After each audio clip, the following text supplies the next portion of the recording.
சின்ன கண்ணன் தோட்டத்து பூவாக ஒரு தேவதை வந்தது நீராட. சின்ன கண்ணன் தோட்டத்து பூவாக ஒரு தேவதை வந்தது நீராட. வெண்ணிற ரோஜா தன்னிறம் மாறி மாலையை சூடுதே. அந்த வானம் பூக்களை தூவாது, புது வாழ்த்து கவிதைகள் பாடாது.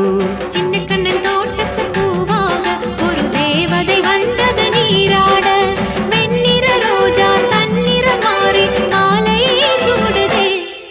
அந்த வானம் பூக்கள்